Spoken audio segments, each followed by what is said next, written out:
Бүрийн даатгалыг олон давхаргад тогтолцоон шилжүүлэх, ахмад настан бүрийг орлогын баталгаагаар хангах, нийгмийн даатгалын тогтолцооны санхүүгийн доктортой байдлыг хангах, хамрагдах хүрээг нэмэгдүүлэх, ажил олгогч болон даатгуулагчийн эрх ашигт нийцсэн харилцан өгөөжтэй эрх зүйн орчныг бүрдүүлэх зэрэг зорилтуудыг тус тус дэвшүүлсэн.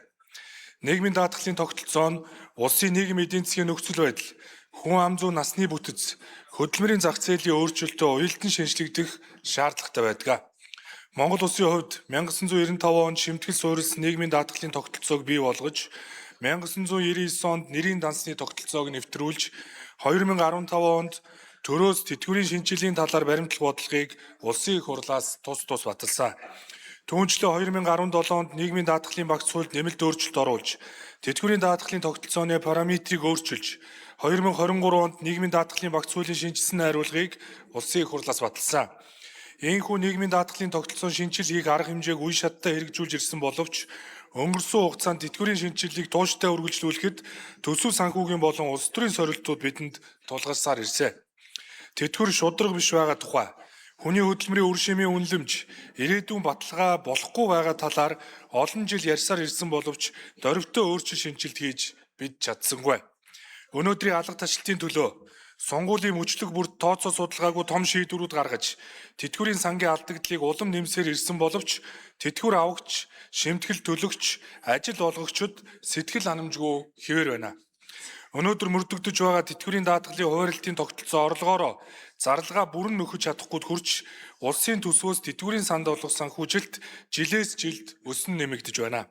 Дэлхийд дахинд түүний дотор Монгол улсад ч тохиолдож байгаа дундаж наслалтын өсөлтөөс үүдэлтэй насжилтын үзэгдэл, хүн амын төрөлтийн бууралт, тэтгэврийн сангийн зарлагыг хурдцтай өсгөх гол хүчин зүйл болж байна.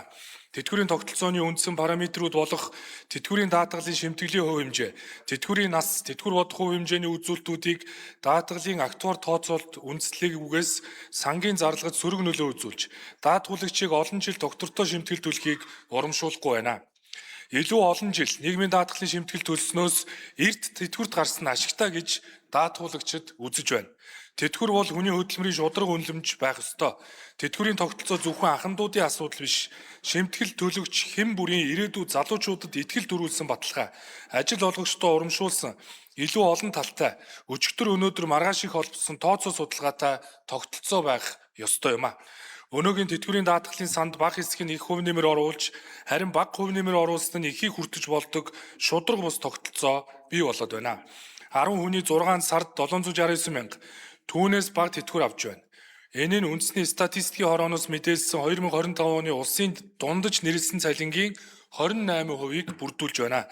Цаашид ахмад насны орлогын баталгаа алдагдаж, ядууралд өртөх эрсдэл өсгөр байна.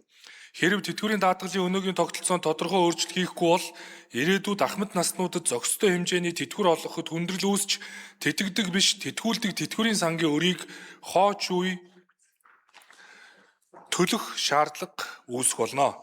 Иймд хүн ам зүйн цонх үе нээгдэж, харьцангуй залуу хүн амтай байгаа энэ цаг үедээ нийгмийн даатгалын хамар хүрээ, бааз суурэ өргөтгөж, хөдөлмөрлж байгаа хэн бүрийг шимтгэл төлөхийг урамшуулж, ахмад настан болсон хойно өөрийн хөлсний тусал шингэсэн үр шим болсон шударга тэтгэвэр авах тогтолцооны шинжилгээг гүнзгийрүүлэхээр Монгол Улсын засгийн газраас нийгмийн даатгалын багц хуульд нэмэлт өөрчлөлт оруулах тухай хуулийн төслүүд, хувийн нэмэлт тэтгэврийн тухай анхдагч хуулийн төслийг Монгол Улсын үндсэн хууль, олон улсын гэрээ болон бусад хууль тогтоомжтой нийцүүлэн боловсруулж та бүхэнд танилцуулж байна.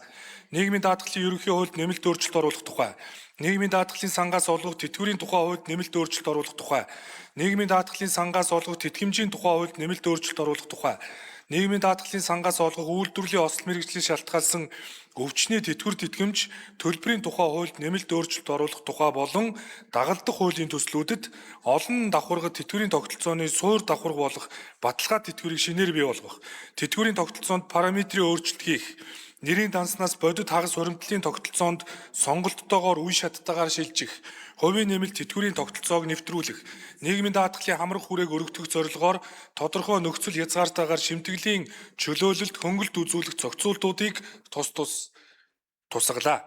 Тухайлбал ажил олгогчийн нийгмийн даатгалын шимтгэл төлөх цалин өссөний дээд хязгаарыг тогтоолж, үйлдвэрлэлийн осол мэргэжлийг шалтгаалсан өвчний даатгалын шимтгэлийн хувь хэмжээг үе шаттай бууруулах, Монгол Улсын эдийн засгийн бүтцэд албан бус салбарын эзлэх хувь өндөр буюу нийт ажлагчдын 41% нь албан бус хөдөлмөр эрхлэгч байгаатай холбогдуулж тэдний 68% нь нийгмийн даатгал хамрагдахгүй байгаа дээр үндэслэн албан бус хөдөлмөр эрхлэгчийг албан бүртгэлтэй болгож нийгмийн даатгалын шимтгэл төлж эхэлвэл шимтгэлийн хөнгөлтийг үзүүлэх.